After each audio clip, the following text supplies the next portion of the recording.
All right, guys. So, just in the grand scheme of parenting, we know that there's no perfect way to do it. Kids don't come with a manual, none of that stuff.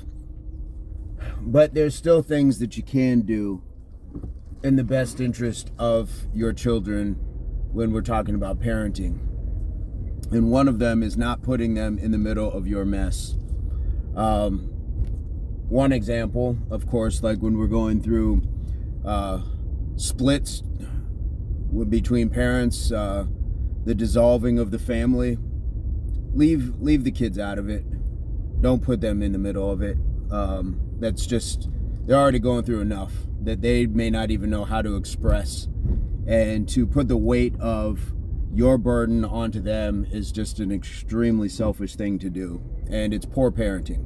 I'm just going to call it what it is. You can think that you're going through whatever you think, but that's a split between adults. This person is splitting possibly in a lot of ways in their minds from both parents, because they're like, well, am I going to be with mom, or am I going to be with dad, or when am I going to see mom, when am I going to see dad? So don't make them your sounding board. Don't make them your emotional support human, because it's just not a fair thing to do. But I got another one, and it's a little different because I think a lot of people have more sense than this.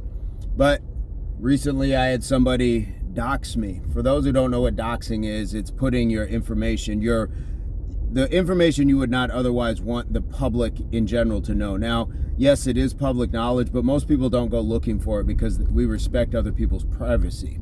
So when you put that out there intentionally, you are trying to put a marker on them for the rest of the world to see, and that can be incredibly dangerous.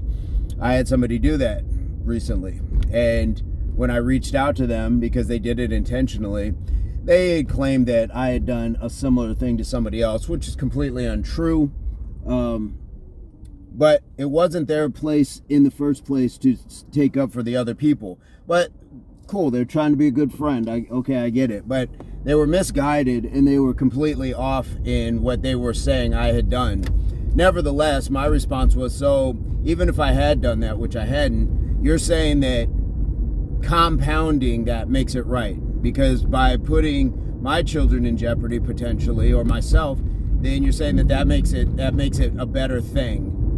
Two wrongs make a right, eye for an eye sort of thing. Is that what you're saying? I said it rather than just speaking your voice intelligently.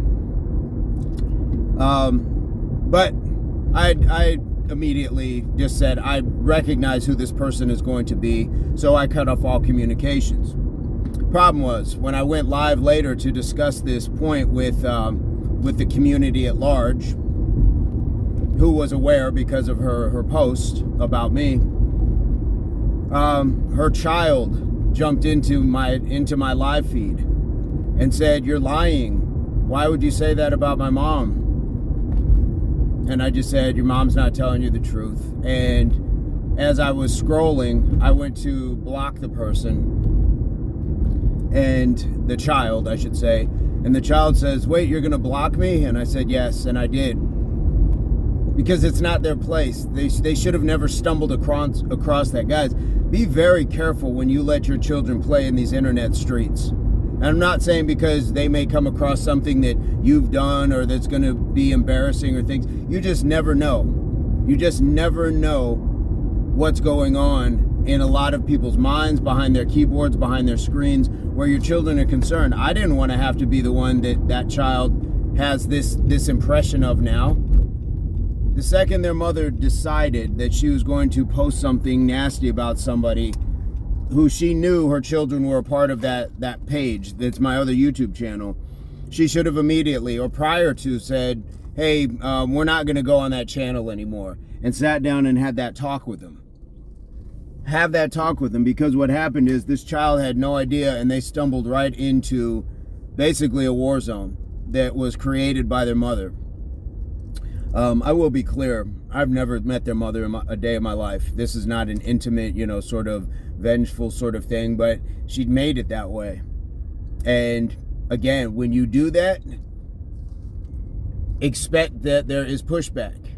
And just like, let's say in a physical capacity, if you push somebody physically and they pushed you back, but your child was behind you, there's a good chance you and your child are going to go down. You've put them in harm's way because you could not control your emotional state.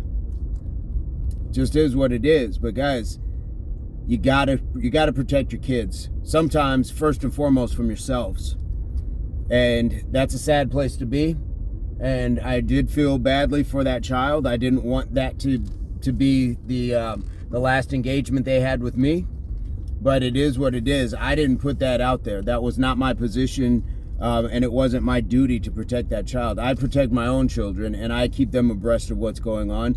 And roundly and promptly, when we knew what was going on with this person, I immediately had them make sure that they had this person blocked as well. Because we know how people will act, and sometimes they will reach out to people around you to try to get back at you. So I don't have a whole lot on that, but what are your thoughts on that? One, just having your children out in these internet streets, you got to be very careful, and you got to be very diligent, and you have to be talking with them at all times about what's going on. Something is always moving, shaking, getting faster. Somebody's getting smarter. And if you don't have them up on game, that can be a real problem. And we know this. We've seen it. How many times have young people, I'm not just going to say young girls, young people been coaxed? Hey, come meet me here. You don't have to tell your parents. It's fine, sort of thing. But in this instance, you put your child directly into your war zone, and that was a bad move. And I try not to judge parents because I understand, but there's a point, and I think that we don't want to judge on everything because we know that it's not easy.